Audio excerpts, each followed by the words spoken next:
ஞானானந்தமயம் தேவம் நிர்மலஸ்படிகாகிருதிம் ஆதாரம் சர்வ வித்யானாம் ஹயக்ரீவம் பாஸ்மகே. நேயர்கள் அனைவருக்கும் அஸ்ட்ரோ கேஎஸ் ஐயங்காரின் பணிவான நமஸ்காரங்கள்.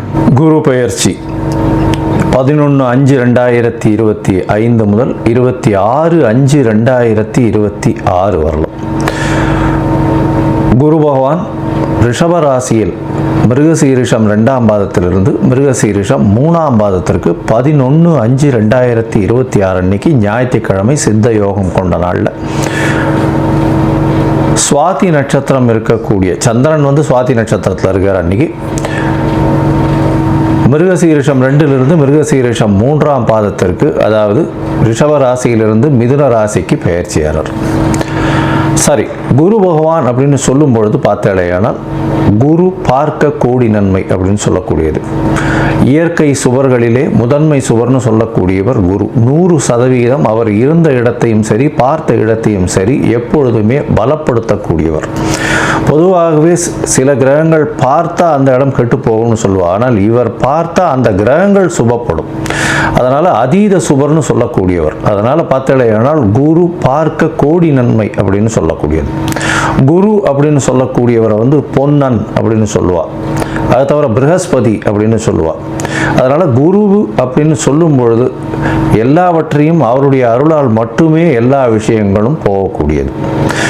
குருவுக்கும் புதனுக்கும் பெரிய வித்தியாசம் என்னன்னா, புதன் அறிவு காரகன், அறிவு சம்பந்தப்பட்ட கணிதம் சம்பந்தப்பட்ட விஷயங்களை பண்ணக்கூடிய விஷயங்கள் புதன் மூலியமாக வரும். ஆனால் குருவின் அருள் இருந்தால் மட்டும்தான் அந்த உபயோகத்தை, அந்த படித்த வித்தையை உபயோகப்படுத்தக்கூடிய தன்மையை உபயோகப்படுத்தக்கூடிய நேரத்தில் உங்களுக்கு ஞாபகம் வரும். அதனால தான் குருவின் பார்வை எந்த காலகட்டத்திலும் உங்களுக்கு ஏற்றது. குருவின் ஆசீர்வாதங்கள் ரொம்பவும் முக்கியமானது அப்படின்னு சொல்லக்கூடியது. சரி, குருவை பற்றி சொல்லும் பொழுது பார்த்தாலேனால் அவர் பொன்னன்னு சொல்லுவோம். அதை தவிர அவர் ப்ரஹஸ்பதினு சொல்லுவோம், தேவகுருன்னு சொல்லுவோம். இருக்கும் கிரகங்கள் 9 கிரகங்கள். அந்த 9 கிரகங்களில் 7 கிரகங்களை சொல்லுவோம். 2 கிரகங்கள், அதாவது ராகு கேத்துன்றது ஒரே உடலில் 2 தலையும் வாலாகவும் இருக்கிறதுனால அது சாயா கிரகங்கள். ஒரு இதுதான், அதாவது நிழல் அப்படின்னு சொல்லக்கூடியது. இந்த 7 கிரகங்களிலும் சூரியன் சந்திரனை விட்டால்னா 5 கிரகம் தான். அந்த 5 கிரகங்கள்லையும் மிகவும் முதன்மையான மிகவும் பெரிய இருக்கக்கூடிய கிரகமானது நம்மளுக்கு கிட்டத்தட்ட கொஞ்சம் அருகாமையில் இருக்கக்கூடிய கிரகம். அவருடைய பிரதிபலிப்பினால் நமக்கு 2.5 மடங்கு சுப பலன்கள், சூரியனுடைய ஒளி சக்தி நம்மளுக்கு வரும். அதனால் அதீத சுபம் கொடுக்கக்கூடியவர் குரு பகவான் என்று சொல்லக்கூடியது. சரி, இப்போ குருவின் பார்வை அப்படின்னு பார்த்தாலும் பொதுவாகவே எல்லா கிரகங்களும் 7ஆம் பார்வை அப்படின்றது சமசப்தம 180 டிகிரி பார்வைகளை பார்க்கும். ஆனால் குருவிற்கு விசேஷ பார்வை அப்படின்னு சொல்லக்கூடியது 5ஆம் பார்வையும் 9ஆம் பார்வையும் உண்டு. அதாவது அவர் இருக்கும் இடத்திலிருந்து 5ஆம் இடத்தையும் சுபப்படுத்துவார், 9ஆம் இடத்தையும் சுபப்படுத்துவார். மேலும் பார்த்தேனால் இந்த குரு பகவானுக்கு காலபுருஷ தத்துவத்தில் 9வது ராசியும் 12வது ராசியும் கொடுக்கப்பட்டிருக்கு. இதில் என்ன விசேஷம் அப்படின்னா, பாக்யஸ்தானத்தின் அதிபதினு சொல்லக்கூடியவர் குரு. அதாவது உங்களுக்கு ஒரு நல்ல விஷயம், எந்த ஒரு விஷயத்திலும் தடங்கள் இல்லாமல் பாக்கியங்கள் கிட்டணும் அப்படின்னா, செல்வங்களாக இருக்கட்டும், படிப்பனாக இருக்கட்டும், எந்த ஒரு விஷயம், நல்ல மனைவி இல்லாள், அது தவிர நல்ல இல்லம், அது தவிர குழந்தை பிராப்தி, எல்லா விஷயத்துக்குமே பாக்கியம் கிடைச்சிருக்குன்னு சொல்லணும்னாலே அதுக்கு குரு உங்களுடைய ஜாதகத்தில் நல்ல வலுப்பெற்று லக்னத்திற்கு இருக்கணும். அந்த மாதிரியான ஒரு விஷயம் இருந்ததே ஆனால் உங்களுக்கு பெரிய ஏற்றம் கொடுப்பார். குருவை பொறுத்தவரையிலும் பார்த்தேனால் 12ஆம் இடத்தையும் அவருடைய காலபுருஷ தத்துவத்தின் 12ஆம் இடமான மீனமும் குரு பகவானுக்கு உண்டானது. எப்பொழுதுமே 12ஆம் இடம்னு விரயஸ்தானத்தை சொல்லுவோம். அதை தவிர தூக்கஸ்தானத்தை சொல்லுவோம். இதெல்லாம் குருவினுடைய நல்ல இது பார்வையோ இருந்தாரே ஆனால் உங்களுக்கு சுப செலவுகள் வரும், நல்ல தூக்கம் வரும், உடலாக நல்லபடியாக இருக்கக்கூடிய காலகட்டமாக இருக்கும். இதெல்லாம் குருவினுடைய பார்வையோ குரு இருந்தாலோ வரக்கூடியது.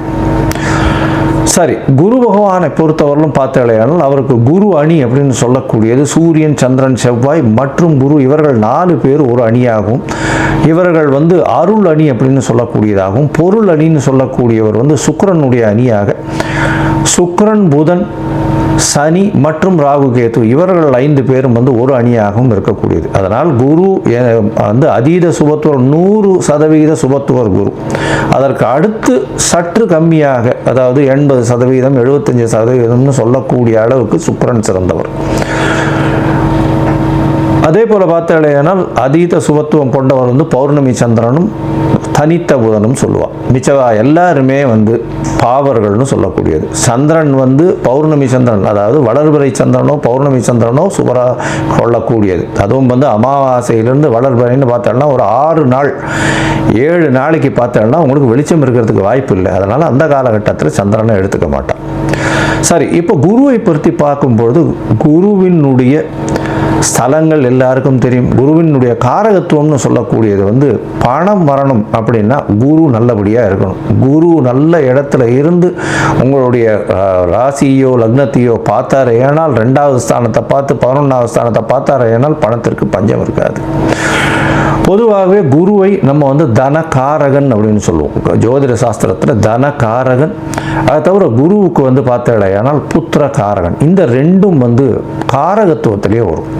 அதனால் ஒரு ஜாதகத்தில் குருவினுடைய வலுத்தன்மை, உங்களுக்கு அடுத்த சந்ததியினர் நல்லபடியாக இருக்கணும் அப்படின்னா குரு நல்ல வலுத்து இருந்து குருவினுடைய ஆசீர்வாதங்கள் நிச்சயமாக இருக்கணும். அதனால் காரகத்துவம்னு பார்க்கும்பொழுது புத்திர காரகத்தை சொல்லுவாள்.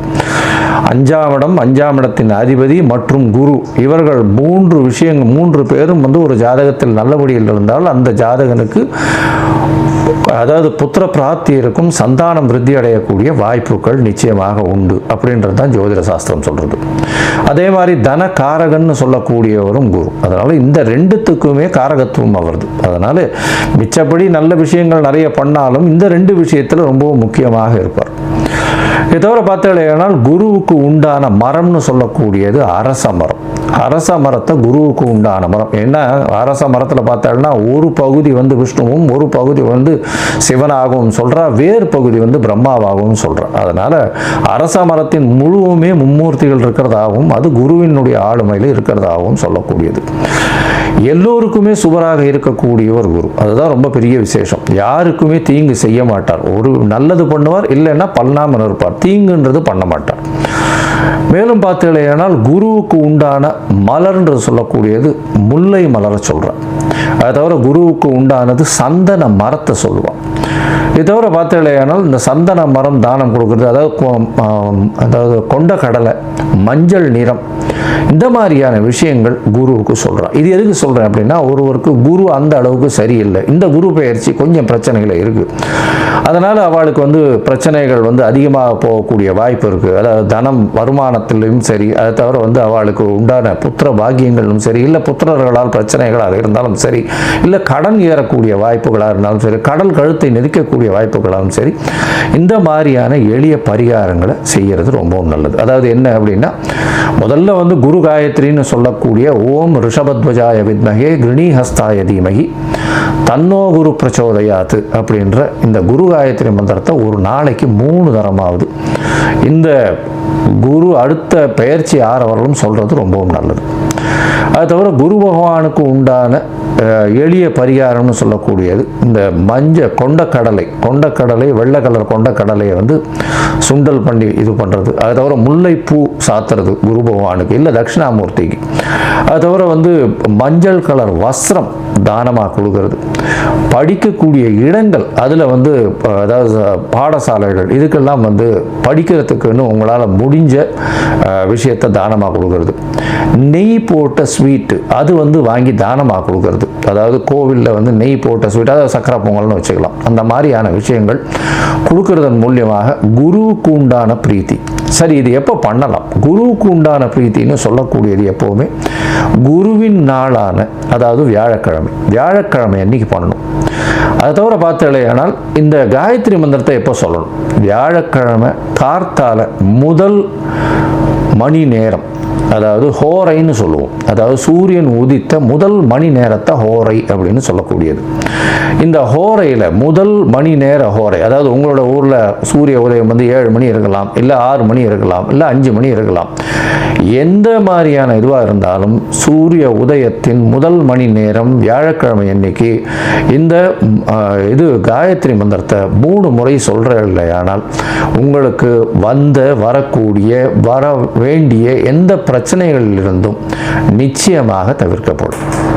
சரி, இப்போ குரு பயிற்சி இந்த மேஷம் முதல் மீனம் வரை எப்படி இருக்கு அப்படின்றத ஒன்றா பார்க்கலாம். அதற்கு முன்னாடி என்னுடைய மொபைல் நம்பர் போயின்னு இருக்கும் இங்கே, அதாவது மேலே இருக்கும். உங்களுக்கு அஸ்ட்ராலாஜிக்கல் கன்சல்ட் தேவைப்பட்டதுன்னா நீங்கள் எனக்கு காண்டாக்ட் பண்ணுங்க. உங்களுடைய date, time, place of birth, உங்களுடைய பெயர், தாய் தகப்பனார் பெயர் வரலாம் அனுப்பிச்சு வைங்க. நான் உங்களுடைய ஜாதகத்தை போட்டு சந்தி இருக்கான்னு பார்க்குறேன். சந்தின்றது வந்து பார்த்தாலேயானால் மிருகசீரிஷம் 2ஆம் பாதம் நினச்சின்னு இருப்பா, 3ஆம் பாதத்தில் இருக்கும், ராசியே மாறிடும். இது வந்து நட்சத்திர சந்தி, நட்சத்திர பாத சந்தின்னு சொல்லுவோம். அதே மாதிரி லக்னத்தையும் பார்த்தேன்னா அதே மாதிரி லக்னத்தில் பார்த்தேனால் விசாக நட்சத்திரம் நினச்சின்னு இருப்பா, விசாக நட்சத்திரம் துலா ராசி நினச்சின்னு இருப்பா, விசாக நட்சத்திரம் விருச்சிக ராசியில் இருப்பா. அதனால் சந்தி முதல்ல பார்க்கணும். அதே மாதிரி நட்சத்திரங்கள் எந்த நட்சத்திர பாதத்தில் நிற்கிறா அப்படின்றத முதல்ல தெரிஞ்சுட்டு உங்களுக்கு நடக்கக்கூடிய தசாபுக்தி, அந்தரம், சூக்ஷ்மம் இதெல்லாம் எப்படி இருக்குன்றதையும் பார்த்துட்டு இப்போ நடக்கக்கூடிய மாறுதல்கள் என்ன ஒரு மாற்றத்தை ஏற்படுத்த போகிறதுன்றதையும் பார்த்து உங்களுக்கு உண்டான பலன்களை நான் சொல்கிறேன். அதற்கு உண்டான கட்டணத்தையும் போடுறேன். அதை அனுப்புங்க. அனுப்பிச்சதுக்கப்புறம் உங்களுக்கு அப்பாயின்மெண்ட் தரேன். இப்போது மேஷம் முதல் மீனம் வரை குரு பெயர்ச்சி 2025 11/5/2025 முதல் 26/5/2026 வரை பார்க்கலாம். கடகம், புனர்பூசம், பூசமாயில்யம், இந்த 3 நட்சத்திரம் 9 பாதங்களை கொண்ட ராசி.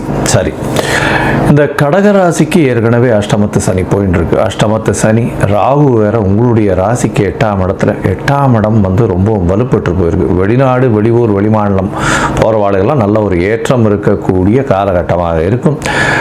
உடல் நலத்தில் ஜாகிரதையாக இருக்கும். ஏன்னா இப்போ பார்த்தாலேனால் உங்களுக்கு ஒரு பெரிய விசேஷம் என்ன அப்படின்னா, குரு பகவான் உங்களுடைய ராசிக்கு 12ஆம் இடத்துக்கு வர்றார். இவ்வளோ நாளாக 11ஆம் இடத்துல இருந்தார். இப்போ 12ஆம் இடத்துக்கு வர்றார். 12ஆம் இடத்துக்கு வர்றதுல என்ன சார் பெரிய விசேஷம்? 12ஆம் இடம் அப்படின்னு சொல்லக்கூடியதில் என்ன விசேஷம் அப்படின்னா, வெளிநாடு போகணும் அப்படின்னு பார்த்துட்டு இருக்கவாளுக்கு வெளிநாட்டு யோகம் நிச்சயமாக வரும். அதை தவிர பெர்மனன்ட் ரெசிடென்ட்ஷிப் அப்படின்னு சொல்லக்கூடியது, அதாவது அந்த நாட்டினுடைய குடியுரிமை பெறுவதற்காக பார்த்து கொண்டிருப்பவர்களுக்கு எந்த ஊருக்கு போனீங்களோ அந்த ஊருக்கு உண்டான குடியுரிமை கிடைக்கக்கூடிய வாய்ப்புகள் இந்த காலத்தில் கண்டிப்பாக நடக்கும். உங்களுடைய ராசிக்கு 8ஆம் இடத்துல இவ்வளோ நாளாக சனி, ராகு, அதாவது சனி படுத்தின பாடு பட்டுட்டே இருக்கீங்க. இப்போ குரு பார்வை இருக்கிறதுனால நிச்சயமாக உங்களுக்கு சனியின் தொல்லை மிகவும் கம்மியாக இருக்கக்கூடிய காலகட்டமாக அமைய போகிறது. ஏன்னா 8ஆம் இடத்துல இருக்கக்கூடிய சனியை 12ஆம் இடத்துல இருக்கக்கூடிய குரு பகவான் பார்க்குறார்.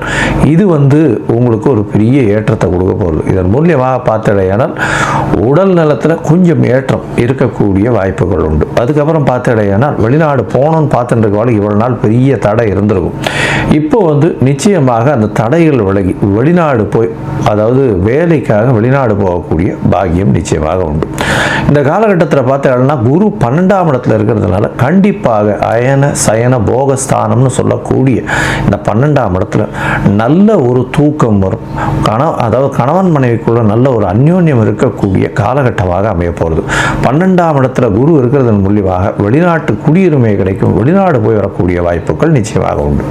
சரி, உங்களுடைய ராசிக்கு இப்போ வந்து 12ஆம் இடத்துல குரு இருக்கக்கூடிய உங்களுடைய ராசிக்கு 5ஆம் பார்வையா 4ஆம் இடத்தையும், 7ஆம் பார்வையா 6ஆம் இடத்தையும், 9ஆம் பார்வையா 8ஆம் இடத்தையும் பார்க்குறார். சரி, இதனால் என்ன சார் வரும் அப்படின்னா, 4ஆம் இடம்னு சொல்லக்கூடியது உங்களுடைய ராசிக்கு பொதுவாகவே 4ஆம் இடம் அப்படின்னா கல்வி ஸ்தானம்னு சொல்லுவோம். அது தவிர படிக்கக்கூடிய மாணவர்களுக்கு நல்ல ஒரு ஏற்றம் கிடைக்கக்கூடிய காலகட்டமாக இருக்கும். அது தவிர பார்த்தாலேயானால் தாயின் உடல்நிலை, தாய் ஸ்தானம்னு சொல்லக்கூடியது 4ஆம் இடம். வீடு, மனை, வாகனங்கள் இதெல்லாம் வாங்கக்கூடிய ஸ்தானம்னு சொல்கிறது. அதுவும் குருவே பார்க்கறதுனால 4ஆம் இடத்தை நிச்சயமாக வீடு ஏதாவது வாங்கக்கூடிய வாய்ப்புகள், இடம் வாங்கி போடக்கூடிய வாய்ப்புகள், சொத்துக்கள் வாங்கக்கூடிய வாய்ப்புகள், தாயின் மூலியமாக உங்களுக்கு சொத்துக்கள் வரக்கூடிய வாய்ப்புகள் இதெல்லாம் நிச்சயமாக இருக்கும். தாயினுடைய உடல்நிலையில் பின்னடைவு இருந்தது இவ்வளோ நாள் அப்படின்னா இப்போ வந்து கொஞ்சம் பெட்டராக இருக்கக்கூடிய வாய்ப்பு, அதாவது கொஞ்சம் முன்னேற்றம் ஏற்றம் பார்க்கக்கூடிய வாய்ப்புகள் நிச்சயமாக உண்டு.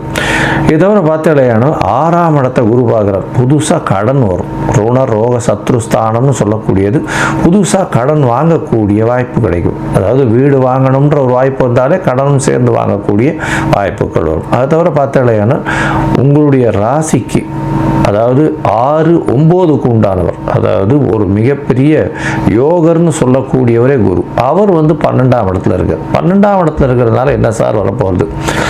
12ஆம் இடத்துல இருந்து அவர் உங்களுடைய ராசிக்கு 6ஆம் இடத்தை பார்க்குறார். இவ்வளோ நாளாக வேலையில் பிரச்சனை இருந்தவா இவாளுக்கு வேலை கிடைக்கக்கூடிய வாய்ப்பு, புதிய வேலையில் மாற்றம், வேலையில் ஏற்றம் இருக்கக்கூடிய வாய்ப்பு. அதை தவிர பார்த்தாலேயானால் இந்த கல்வி போட்டித் தேர்வு எழுதக்கூடிய கல்வி பயிலும் மாணவர்களுக்கு நல்ல ஒரு ஏற்றம் இருக்கக்கூடிய காலகட்டமாக அமைய போகிறது. இந்த காலகட்டத்தில் பார்த்தாலேயானால் உங்களுடைய ராசிக்கு 6ஆம் இடத்தை பார்க்கறதுனால புதிய கடன் உண்டாகக்கூடிய வாய்ப்பு உண்டு. அது தவிர 9ஆம் இடத்தை அதாவது உங்களுடைய ராசிக்கு 8ஆம் இடத்தை பார்க்குறாரு. 8ஆம் இடத்தை பார்க்கறதுல என்னென்னா சனி ராகு ஏற்கனவே இருக்கா. சனி ராகுவை பார்க்கறதுனால 8ஆம் இடத்தினுடைய பலம் கொஞ்சம் அதிகமாகக்கூடிய வாய்ப்பு இருக்குது. ஏன்னா குரு பார்க்கறதுனால சுபத்துவம் அடையிறது. இதன் மூலியமாக வெளிநாட்டுக்கு போகணும் அப்படின்னு பார்த்துட்டு இருக்கக்கூடிய ஐடி செக்டார் பீப்புள், அதை தவிர இந்த வேகமாக இந்த பைலட்டு, வேகமாக செல்லக்கூடிய இந்த பஸ்ஸு, இந்த மாதிரியான டாக்ஸி டிரைவர்ஸ், இவங்களுக்கெல்லாம் பேருந்து ஓட்டுபவர்கள், இவங்களுக்கெல்லாம் பிரயாணங்கள் அதிகமாக இருக்கக்கூடிய காலகட்டம்.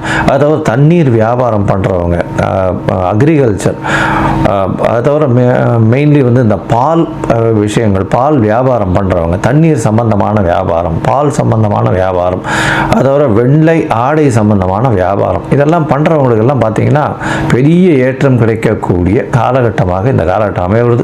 8ஆம் இடத்துல அவர் பார்க்குறார், குரு பார்க்குறார் அப்படின்னும் போது மறைந்த இடத்துலேருந்து திடீர் பொருள் வரவு வரும். இதை தவிர பார்த்தோம்னா உங்களுக்கு பொருள் வரவு ஒரு பக்கம் திடீர்னு வருது அப்படின்னு சொல்லும்போது 8ஆம் இடம் வலுப்பெற்று போகிறதுன்னு அர்த்தம். வெளிநாட்டிலிருந்து நல்ல ஒரு யோகம் கிடைக்கக்கூடிய வாய்ப்பு, வெளிநாட்டிலிருந்து வரக்கூடிய பணங்கள் வரக்கூடிய பாக்கியம் உண்டு. சுப செலவுகள் வீட்டில் நடக்கும். அதாவது பொண்ணு கல்யாணம், சீமந்தம், இல்லை காது குத்தல் குழந்தைகளுக்கு, அதை தவிர ஏதாவது பூணல் போகிறது, இந்த மாதிரியான விசேஷங்கள், சுப செலவுகள், உங்களுடைய என்ன சொல்கிறது, சுற்றார் உற்றார் எல்லாருமே வீட்டுக்கு வந்து போகக்கூடிய காலகட்டமாக இந்த காலகட்டம் அமையும். அதுவும் சுபம் சார்ந்து வீட்டுக்கு வந்துட்டு போகக்கூடிய காலகட்டமாக அமைய போகிறது. மொத்தத்தில் பார்த்தோம்னா இந்த கடகராசிக்காரர்களுக்கு நல்ல ஒரு ஏற்றத்தை கொடுக்கக்கூடிய குரு பகவானின் பயிற்சியாக இருக்க போகிறது. எப்படின்னு சொன்னோம்னா குரு பகவான் உங்களுடைய ராசிக்கு 12ஆம் இடத்துல இருந்தாலும், மறைவு ஸ்தானத்தில் இருந்தாலும் 6ஆம் அதிபதி 12ஆம் இடத்துல இருக்கிறது ரொம்ப விசேஷம். இதன் மூலியமாக வேலை நிமித்தமாக வெளிநாடு, வெளியூர், வெளிமாநிலம் செல்லக்கூடிய பாக்கியம் உண்டு. பண வரவு நல்லபடியாக இருக்கும். இருந்தாலும் பண செலவு சுபத்துவம் அதிகமாக இருக்கக்கூடிய, கடன் வாங்கி சுபமாக செலவு பண்ணக்கூடிய காலகட்டமாக அமையும். புதிய வீடு, மனை வாங்கக்கூடிய வாய்ப்புகள் உண்டு. அதற்காக புதிய கடன் அமையக்கூடிய வாய்ப்புகள் நிச்சயமாக இருக்கும். இந்த கடகராசிக்காரர்களை பொறுத்தவரையிலும் படிக்கக்கூடிய மாணவர்களுக்கு நல்ல ஏற்றம், அதை தவிர தாயின் உடல்நிலையில் நல்ல ஏற்றம் இருக்கக்கூடிய காலகட்டமாக அமைய போகிறது. அதை தவிர உங்களுடைய போட்டித் தேர்வு, அதாவது குழந்தைகளுக்கு பார்த்தோம்னா போட்டித் தேர்வில் இருக்கிறவர்களுக்கெல்லாம் நல்ல ஒரு ஏற்றம் இருக்கக்கூடிய வாய்ப்புகள் உண்டு. அந்த காலகட்டத்தில் கடகராசிக்காரர்களுக்கு வேலை மாற்றங்கள், ஏற்றங்கள், வேலையில் ப்ரமோஷன், அதை தவிர ஊரை விட்டு வெளியில் போகிறது, இதெல்லாம் நிச்சயமாக சேரும். அரசியல் சம்பந்தப்பட்டவர்களுக்கு நல்ல ஒரு ஏற்றம் இருக்கும். ஏன்னா 8ஆம் இடம் சனி இருக்கிறதுனாலையும் நல்ல ஒரு ஏற்றத்தை கொடுக்கக்கூடிய காலகட்டமாக அமையிறது. குருவின் பார்வை வேற 12ஆம் இடத்துலேருந்து வருது. பெரிய ஒரு மாற்றங்கள் வரும். அரசியல் செல்வாக்கு மிக்கவர்களுக்கெல்லாம் நல்ல ஒரு ஏற்றமான காலம். அஷ்டமத்து சனி இருக்கே சார் அப்படின்னு சொல்லணும். 8ஆம் இடத்தில் சனி இருந்தாலும் குருவின் பார்வை இருக்கிறதுனால பெரிய ஏற்றம் கிடைக்கக்கூடிய காலகட்டமாக அமையிறது. 8ஆம் இடம் வலுத்து போகிறதுனால மறைந்த இடத்திலிருந்து செல்வங்கள் வரும். அதாவது ரேஸு, லாட்ரி, அதை தவிர ஷேர் மார்க்கெட்டு, திடீர் பணம் வர, வெளிநாட்டிலிருந்து பணம் வரக்கூடிய வாய்ப்புகள் நிச்சயமாக உண்டு. மொத்தத்தில் இந்த கடகராசிக்காரர்களுக்கு 85 விழுக்காடு பெரிய வெற்றி கிடைக்கக்கூடிய காலகட்டமாக மாறப்போகிறது அப்படின்றத சொல்கிறேன். இந்த குரு பகவானுக்கு இந்த காலகட்டத்தில் உங்களுடைய தசாபுக்தி அந்தரம் சூக்ஷ்மம் சரியில்லை அப்படின்னா நீங்கள் அருகில் இருக்கக்கூடிய குருவின் கோவில்னு சொல்லக்கூடிய ஆலங்குடி போயிட்டு வாங்க. குரு பகவானுக்கு உண்டான க்ஷேத்திரம். அங்கே போயிட்டு அங்கே இருக்கக்கூடிய இவருக்கு ஆலங்குடியில் வந்து தட்சிணாமூர்த்தி குரு பகவானுக்கு வந்து பிரார்த்தனை பண்ணி ஒரு நாள் சேவிச்சுட்டு வாங்க. முடிஞ்ச வரலும் வியாழக்கிழமையில் போயிட்டு வாங்க. அது ஒரு நல்ல ஏற்றத்தை கொடுக்கும். அங்கே கொடுக்கக்கூடிய அங்கே பண்ண வேண்டிய எல்லா விஷயங்களையும் பண்ணிட்டு வர்றதன் மூலியமாக உங்களுக்கு எல்லா விதமான ஏற்றங்களும் கிடைக்கக்கூடிய காலகட்டமாக அமையும்.